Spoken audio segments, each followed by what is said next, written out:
तो चलिए जानते हैं आज की मुख्य हेडलाइंस। बुजुर्ग माँ बाप की सेवा ना करने वालों की अब खैर नहीं, होंगे प्रॉपर्टी से बेदखल। आज से बदल गया देश में बाइक चलाने का नियम, पीछे बैठने वालों पर भी होगा लागू। सरकार का बड़ा फैसला, अब जून तक मिलेगा फ्री राशन। पहले किसे लगेगी कोरोना वैक्सीन, जानिए सरकार की प्रायोरिटी लिस्ट में आपका नाम होगा या नहीं। क्या अब बच्चों को स्कूल से नहीं मिलेगा होमवर्क, शिक्षा मंत्रालय ने कही बड़ी बात। सरकारी जमीन से हटेगा कब्जा, सरकार ने तैयार की लिस्ट। जी हां दोस्तों, और भी बहुत बड़ी काम की खबरें निकल कर आ रही है, इसलिए वीडियो को लास्ट तक जरूर देखना। तो चलिए जानते हैं एक एक करके तमाम बड़ी खबरों को। पर इससे पहले अभी तक आपने इस वीडियो को लाइक नहीं किया तो लाइक कर दीजिए। तो चलिए वीडियो स्टार्ट करते हैं। पहले किसे लगेगा कोरोना वैक्सीन, जानिए सरकार की प्रायोरिटी लिस्ट में आपका नाम होगा या नहीं। जी हां, कोरोना वैक्सीन जल्द उपलब्ध होने की उम्मीद को देखते हुए सरकार ने इसके वितरण की व्यवस्था को चाक चौबंद करना शुरू कर दिया। प्रधानमंत्री नरेंद्र मोदी ने भी made in India corona vaccine के बारे में जानकारी दी। उन्होंने कहा कि अगले कुछ हफ्तों में कोरोना वैक्सीन तैयार होगी। वैज्ञानिकों की हरी झंडी मिलते ही देश में टीकाकरण अभियान शुरू होगा। इसके साथ ही वैक्सीन लगाए जाने वाले प्राथमिकता समूहों से लेकर उन्हें लगाने वाले की सूची भी तैयार कर ली गई।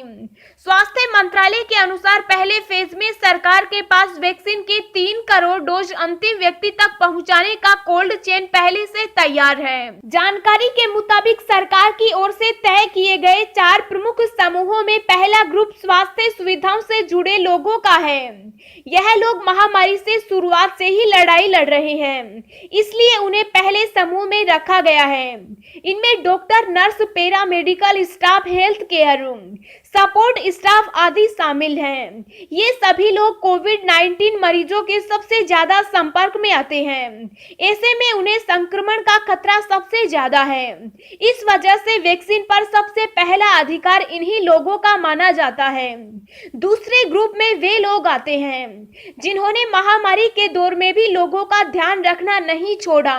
इनमें सेना, पुलिस, फायर ब्रिगेड और नगर निगम जैसे सेक्टर्स शामिल हैं। ऐसे में इन लोगों को कोविड वैक्सीन की लिस्ट में दूसरे नंबर पर रखा गया है। तीसरे ग्रुप के तहत ऐसे लोगों को वैक्सीन लगेगी जिनकी उम्र 50 साल से ज्यादा है। कोविड-19 का असर सबसे ज्यादा 50 साल से ऊपर उम्र वाले लोगों पर देखने को मिला।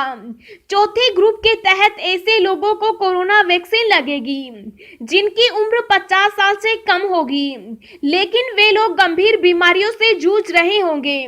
माना जा रहा है कि इस ग्रुप में बीमारियों के हिसाब से कैटेगरी बनाई जा सकती है। पहले चरण में किडनी की हल्की बीमारी या हल्के हाई ब्लड प्रेशर वाले मरीजों को बाहर रखा जा सकता है। आज से बदल गया देश में बाइक चलाने का नियम, पीछे बैठने वालों पर भी होगा लागू। जी हां, बढ़ती सड़क दुर्घटनाओं को देखते हुए और इसमें कमी लाने के लिए गाड़ियों की बनावट और उसमें मिलने वाली सुविधाओं में सरकार ने कुछ बदलाव करने का निर्णय लिया। सड़क परिवहन एवं राजमार्ग मंत्रालय ने सेफ्टी को ध्यान में रखकर कई नियमों में बदलाव किया है। वहीं कुछ नए नियम भी लागू किए गए हैं। मंत्रालय ने नई गाइडलाइन बाइक की सवारी करने वाले लोगों के लिए जारी की है।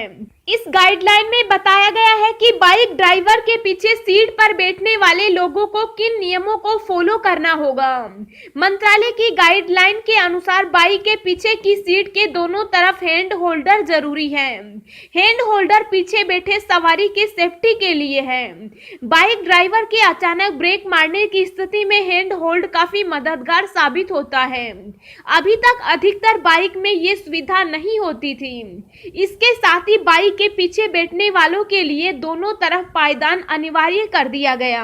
इसके अलावा बाइक के पिछले पहिए के बाएं हिस्से का कम से कम आधा हिस्सा सुरक्षित तरीके से कवर होगा, ताकि पीछे बैठने वालों के कपड़े पिछले पहिए में नहीं उलझें। किसान आंदोलन की वजह से खेतों में सड़ रहे गोभी, टमाटर। जी हां, किसान आंदोलन ने सब्जी उत्पादों के सामने मुश्किल खड़ी कर दी है। दिल्ली, ग्वालियर, झांसी और जयपुर की मंडियों में गोभी, टमाटर और मिर्च नहीं आ पा रही। ऐसे में स्थानीय मंडियों में सब्जी को सही भाव नहीं मिल पा रहे। गोभी खेतों में ही सड़ रही है, टमाटर की कीमत भी गिर गई है। आंदोलन की वजह से मिर्च का लागत मूल्य भी नहीं निकल पा रहा। उधर दूध को भी दिल्ली पहुंचाने में दिक्कतों का सामना करना पड़ रहा है। जिले में 35 से 40 हजार हेक्टेयर क्षेत्र में किसान गोभी, टमाटर, मिर्च, चुकंदर, खीरा आदि सब्जियों का उत्पादन कर रहे हैं। तहसील महावन के गांव में भी किसान बड़ी मात्रा में सब्जी उगाते हैं। यहां से सब्जियां दिल्ली, ग्वालियर, झांसी, जयपुर, इंदौर तक जाती है। सरकारी जमीन से हटेगा कब्जा, सरकार ने तैयार की लिस्ट। जी हां, गांव से लेकर शहर तक बहुत से लोग ऐसे हैं जो सरकारी जमीन पर कब्जा किए बैठे हैं। मिली जानकारी के मुताबिक बिहार सरकार ऐसे लोगों पर कार्रवाई करने की प्लानिंग कर रही है। साथ ही साथ सरकारी जमीन को कब्जा मुक्त करने जा रही है। खबर के मुताबिक सरकार ने सभी विभाग से इस संदर्भ में पूरी डिटेल्स मांगी है। साथ ही साथ लिस्ट तैयार करने को कहा है ताकि ये पता चल सके कि राज्य में कितने सरकारी जमीन पर अवैध कब्जा है। सरकार इन सभी सरकारी जमीन को कब्जे से मुक्त कराएगी। बता दें कि शहरी क्षेत्र की सरकारी जमीन का सर्वेक्षण बहुत जल्द किया जाएगा। इसी के आधार पर अतिक्रमण के खिलाफ कानूनी कार्रवाई शुरू की जाएगी। दोस्तों, अगली खबर जानने से पहले आपसे एक रिक्वेस्ट है कि इस वीडियो को बनाने में मुझे बहुत ज्यादा मेहनत लगती है, तो इस मेहनत के लिए वीडियो को एक छोटा सा लाइक जरूर करें। इतने सस्ते में करें हवाई सफर, टिकट पर मिल रहा बम्पर डिस्काउंट। जी हां, कोविड काल के इस लॉकडाउन में अगर आप घर बैठे ऊब चुके हैं और क्रिसमस और नए साल की छुट्टियां प्ले कर रहे हैं, तो इस साल आपके लिए एक बेहतरीन मौका है, क्योंकि इस साल एयरलाइंस ने नए साल पर फ्लाइट के दाम बढ़ाए नहीं बल्कि लगभग 25 से 30% तक घटा रखे हैं। कई जगहों की रिटर्न टिकट तो 5 से 6 हजार के आसपास है। ये सभी फ्लाइटें 24 दिसंबर से 1 जनवरी के बीच की है। अब जून तक मिलेगा फ्री राशन, जान ले यह काम की बात। जी हां, कोरोना काल में गरीबों को केंद्र सरकार फ्री राशन दे रही थी। प्रधानमंत्री गरीब कल्याण अन्न योजना के तहत फ्री में अनाज देने की स्कीम अब बंद हो चुकी। इधर जहां अन्य राज्यों में यह बंद हो चुका, वहीं पश्चिम बंगाल की मुख्यमंत्री ममता बनर्जी ने फ्री राशन देने की योजना साल 2021 तक बढ़ा दी है। मुख्यमंत्री ने बीजेपी पर निशाना साधते हुए कहा कि चुनाव आते ही वादों की झड़ियां लगा दी जाती है, बाद में लोगों को अप्रैल फूल बना दिया जाता है। आसनसोल, दुर्गापुर में लोकसभा चुनाव जीतने के बाद भाजपा ने क्या किया है? बिहार में चुनाव के दौरान मुफ्त में राशन दिया गया, चुनाव खत्म होते ही राशन खत्म। बंगाल में ऐसा नहीं है। कोरोना काल के लिए जून 2021 तक सभी के लिए राशन फ्री है। क्या बच्चों को स्कूल से नहीं मिलेगा होमवर्क? शिक्षा मंत्रालय ने कही बड़ी बात। जी हां, होमवर्क स्कूली बच्चों के लिए नियमित टास्क होता है, लेकिन क्या इससे बच्चों को निजात मिलने जा रही है? शिक्षा मंत्रालय द्वारा सोचा तो कुछ ऐसा ही जा रहा है। बड़ी क्लास नहीं बल्कि दूसरी कक्षा तक के बच्चों के होमवर्क की छुट्टी हो सकती है। विचार किया जा रहा है कि दूसरी क्लास तक के बच्चों को स्कूल से होमवर्क नहीं दिया जाए और स्कूल बैग का वजन भी घटा दिया जाए। साथ ही कक्षा 12 तक के छात्रों के लिए होमवर्क के नियमों में बदलाव की सिफारिश की गई। शिक्षा मंत्रालय ने नई नीति के तहत बच्चों के लिए ये जरूरी सिफारिश की है। होमवर्क नहीं देने, स्कूल के बच्चों के बैग का वजन घटाने, स्कूल में वजन करने वाली डिजिटल मशीनें रखने और स्कूल में पीने का शुद्ध पानी उपलब्ध कराने जैसी बातों की सिफारिश की है। साथ में पहियों वाले बैगों पर रोक लगाने की भी अनुशंसा की है। बिहार में शिक्षकों पर बड़ी कार्रवाई, डिग्रियों की हो रही जांच। जी हां, बिहार के सरकारी स्कूलों में पढ़ाने वाले शिक्षकों पर बड़ी कार्रवाई होने जा रही है। खबर के मुताबिक बिहार सरकार राज्य में करीब 5,200 शिक्षकों की डिग्रियों की जांच कर रही है। ऐसी आशंका है कि ये लोग फर्जी डिग्री के आधार पर नौकरी कर रहे हैं। मिली जानकारी के अनुसार निगरानी ब्यूरो ने बिहार शिक्षा विभाग को इसके बारे में जानकारी दी, जिसके बाद शिक्षा विभाग ने शिक्षकों की डिग्रियों की जांच कराने का फैसला लेते हुए एक उपनिदेशक के नेतृत्व में जांच टीम गठित की है। पटना से कई पैसेंजर ट्रेनों का परिचालन शुरू, देखे टाइम टेबल।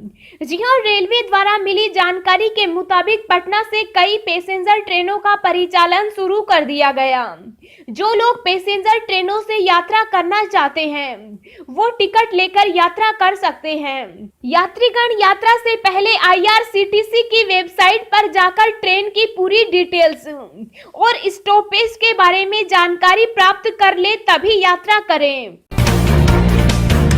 गृह मंत्री अमित शाह के साथ किसान नेताओं की चर्चा की पूरी कहानी।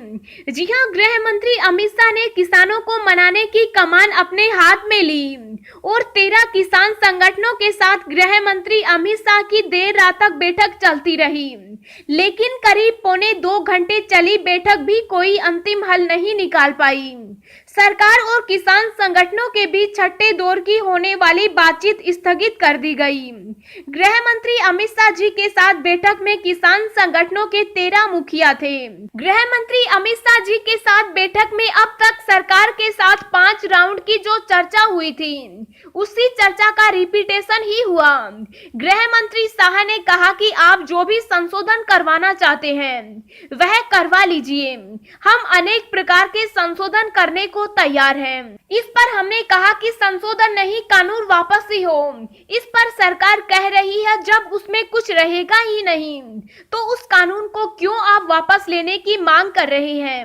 असल में जो 5 दिन से बातचीत हो रही थी वही अमित शाह जी के साथ बैठक में हुई थी। सरकार ने अपना स्टैंड रखा कि संशोधन करा लीजिए।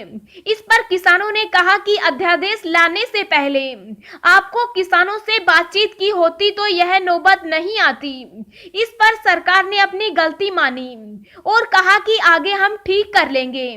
मैंने यह भी कहा कि अध्यादेश बहुत इमरजेंसी में लाते हैं और इस कृषि से जुड़े विषयों पर अध्यादेश लाना संविधान की मर्यादा का उल्लंघन है। बैठक के आखिरी में गृह मंत्री अमित शाह जी ने कहा कि चलिए एक काम करते हैं कि हम अपनी ओर से एक प्रपोजल बनाकर भेजते हैं कि सरकार अपनी तरफ से कौन से 5 संशोधन कर रही है और कैसे कर रही है। इस पर हमने कहा कि अगर आप जबरदस्ती भेजना ही चाहते हैं तो भेज दें, मगर हमारा स्टैंड क्लियर है, हम कानूनों को निरस्त चाहते हैं। 74 साल की हुई सोनिया गांधी, पीएम नरेंद्र मोदी ने दी जन्मदिन की बधाई। जी हां, प्रधानमंत्री नरेंद्र मोदी ने कांग्रेस अध्यक्ष सोनिया गांधी के जन्मदिन के मौके पर ट्वीट कर बधाई दी, उनकी लंबी उम्र की भी कामना की। पीएम ने ट्विटर पर लिखा, सोनिया गांधी जी को जन्मदिन की शुभकामनाएं, ईश्वर उनको स्वस्थ रखे, दीर्घायु दे। बता दें कि सोनिया गांधी ने देश में महीनों से चल रहे कोरोना वायरस संकट, केंद्रीय कृषि कानूनों के खिलाफ किसानों के प्रदर्शन के मद्देनजर इस बार अपना जन्मदिन नहीं मनाने का फैसला किया। यूपी में बुजुर्ग माँ बाप की सेवा ना करने वालों की अब खैर नहीं, होंगे प्रॉपर्टी से बेदखल। जी हां, उत्तर प्रदेश की योगी सरकार बुजुर्ग माता पिता के हित में नया कानून लाने जा रही है। इसके तहत माता पिता की संपत्ति हड़प कर उन्हें घर से बाहर निकालने वाले बेटे बेटियों की खैर नहीं होगी। ऐसे बच्चों के लिए योगी सरकार सख्त कानून लाने जा रही है। बुजुर्ग माँ बाप की सेवा न करने वाले बच्चों को संपत्ति से बेदखल किया जाएगा। बता दें कि Uttar Pradesh state law commission ने शासन को संशोधन का प्रारूप तैयार कर पिछले दिनों ही इसकी रिपोर्ट भेजी है।